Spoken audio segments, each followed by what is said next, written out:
So with it, oh, you thought it was done?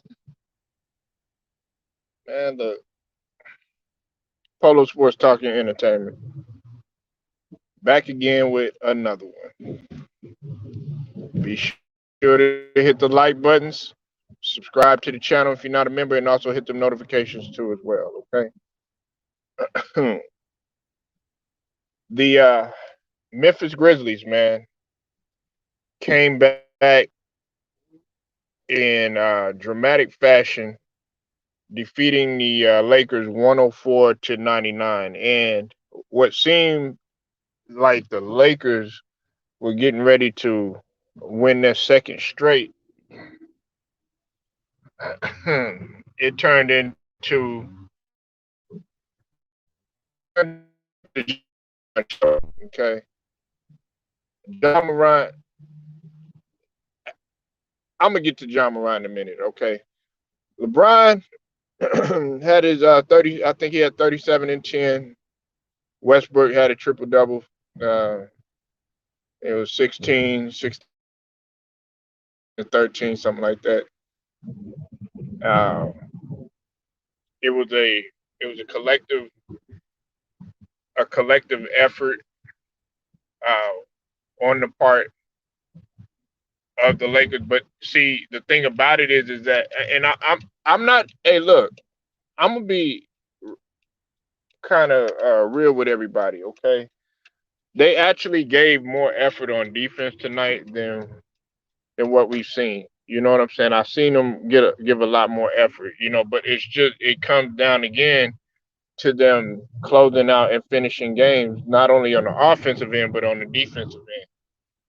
And you know, John Moran had a good game, but it was Bane and Jaren Jackson, which I don't think Jaren Jackson Jr. gets enough credit uh, for some of the things that he does because uh, he was very crucial tonight as well.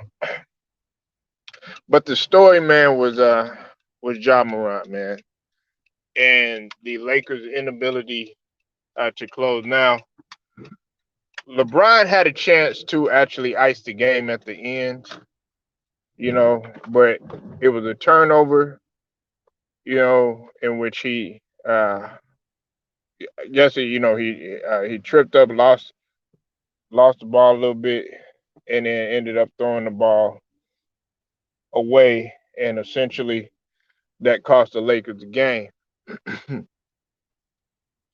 It's little mistakes like that if Westbrook makes that mistake or somebody else makes that mistake, then guess what? They're gonna be all on those guys. You know what I'm saying? But he's got to take the fault for that. You know what I'm saying? And listen, I'm not here to do the the finger pointing thing, but he's got to get the smoke just like everybody else. If we're gonna talk about, okay, yeah, this person's not playing defense, this person's not doing this person's not doing that, we got to hold them to the same standard. Um, John Morant, man, he loves the moment. That's what's scary at his young age is he loves the moment and he capitalizes on that moment. John Morant had 41 points, and what was even more impressive is that he had 10 rebounds too. You know what I'm saying? 10 rebounds for being a little guard. You know what I'm saying? Or by NBA standards, a little guard.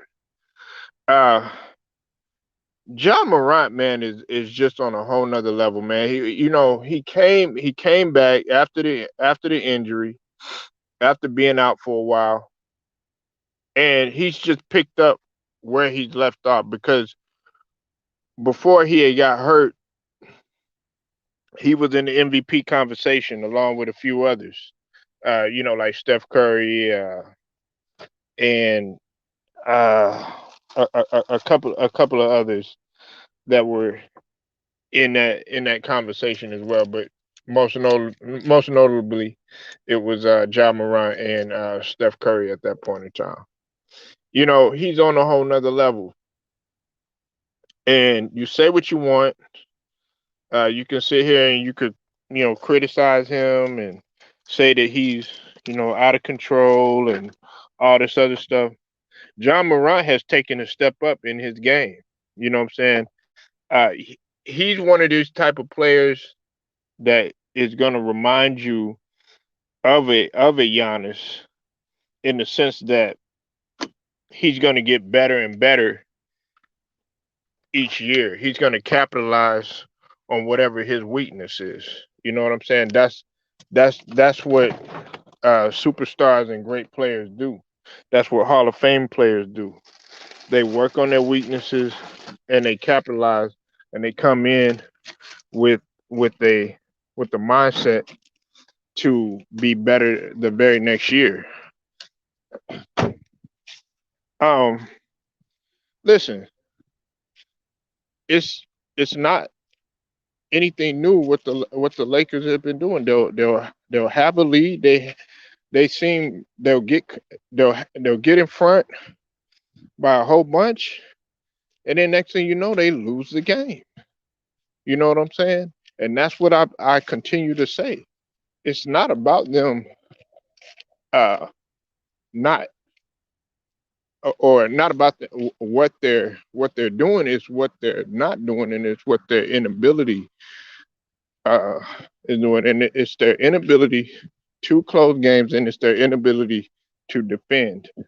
You know what I'm saying? And their inability in crucial moments. You know, it's going to be interesting to see because they're still in the eighth spot. You know, and it's just going to be interesting because the West right now, the West as well as the East, is up for grabs.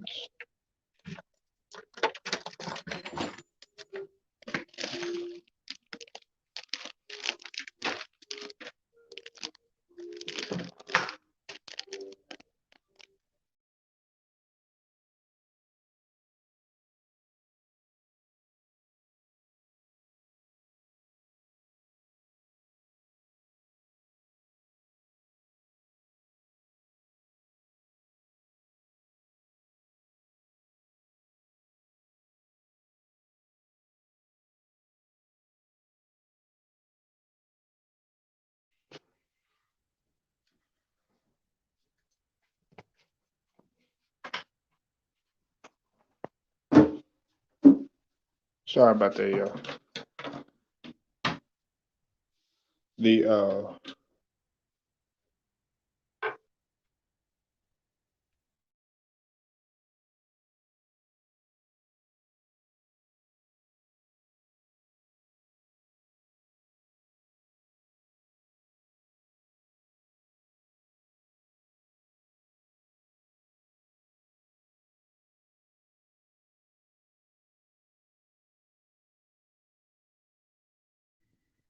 Sorry about that, y'all. The West right now is up for grabs. I don't care what anybody says.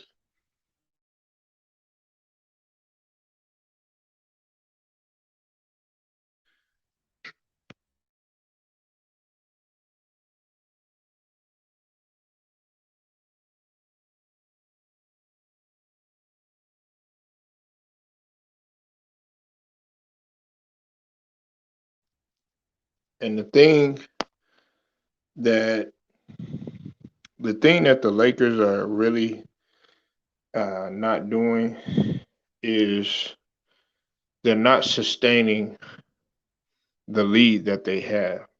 You know, when you have a player like John Morant, anything can set him off. I mean, absolutely anything. And if if you let him catch fire and you let him get into any type of zone, There's no way in stopping a player like Ja Morant. Absolutely not.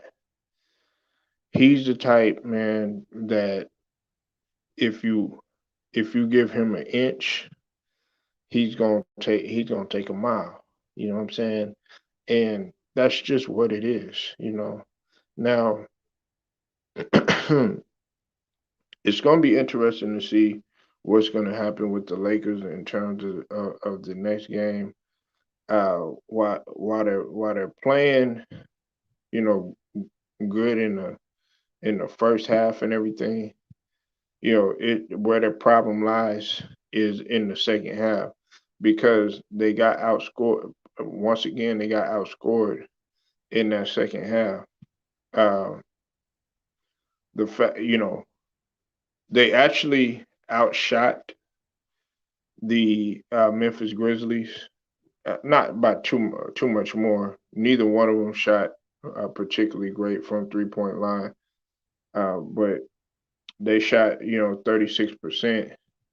But the thing that really killed the Lakers was that they got out rebounded, and it was those turnovers, and of course they got dominated in the paint because they let them in points in the paint, and you know those turnovers translated into points too because they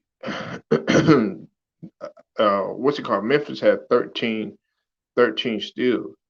And see, while I'm mentioning rebounds, they really got killed on the offensive rebound.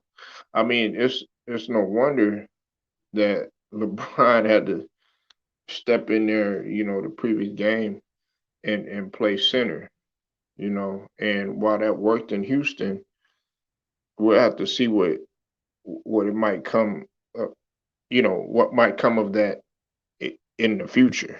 You know what I'm saying? So, uh, congratulations to Ja Morant.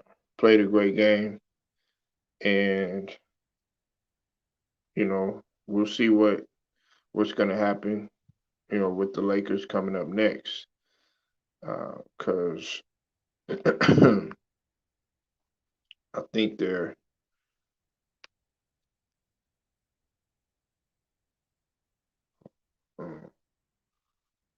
their next game is against the Blazers. So we'll see what happens. You know what I'm saying? I mean, uh, and like many people have said, you know,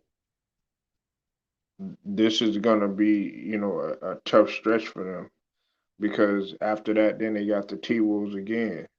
The Kings. You could say, okay, yeah, you used to be able to say, okay, yeah, that should be an easy win, but with some of the mediocre teams, you never know again. Then they got the Grizzlies again, then turn right back around.